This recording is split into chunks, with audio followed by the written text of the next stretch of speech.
దావీదు జీవితంలో జరిగింది ఏమిటంటే, తను తప్పు చేశాడు, వ్యభిచారం చేశాడు. కానీ చేసిన ఇంకా పెద్ద తప్పు ఏమిటంటే, చేసిన పాపాన్ని ఒప్పుకోకుండా దాన్ని కప్పెట్టే ప్రయత్నం చేశాడు. దయచేసి మీ జీవితంలో ఎప్పుడూ కూడా మీరు చేసిన తప్పును దేవుని ఎదుట కప్పెట్టకండి. ఎందుకంటే దేవునికి తెలుసు కదా నువ్వేం చేసావో. దేవునికి తెలియకపోతే అప్పుడు నువ్వు దాచిపెట్టచ్చు. దేవుడికి తెలుసు నువ్వు చేసినటువంటి తప్పు.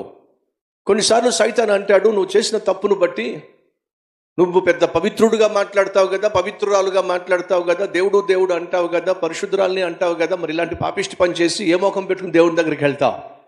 ఏ మోకం పెట్టుకుని దేవుని దగ్గరికి వెళ్ళి నువ్వు ప్రార్థన చేస్తావు?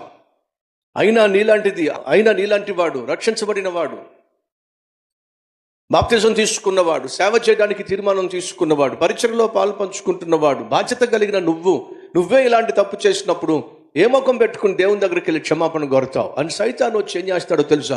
బ్లాక్మెయిల్ చేస్తాడు.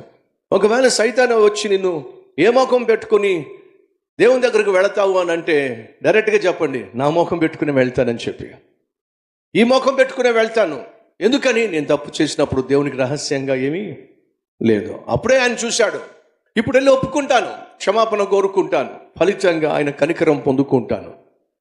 సహోదరులు, మన ఆధ్యాత్మిక జీవితంలో తప్పు చేసినప్పుడు, పాపం చేసినప్పుడు వెంటనే నువ్వు చేయాల్సిన పని ఏమిటంటే, మనపూర్వకంగా పశ్చాత్తాపడి పడినటువంటి ఆ పాపంలో నుంచి లేవడమే.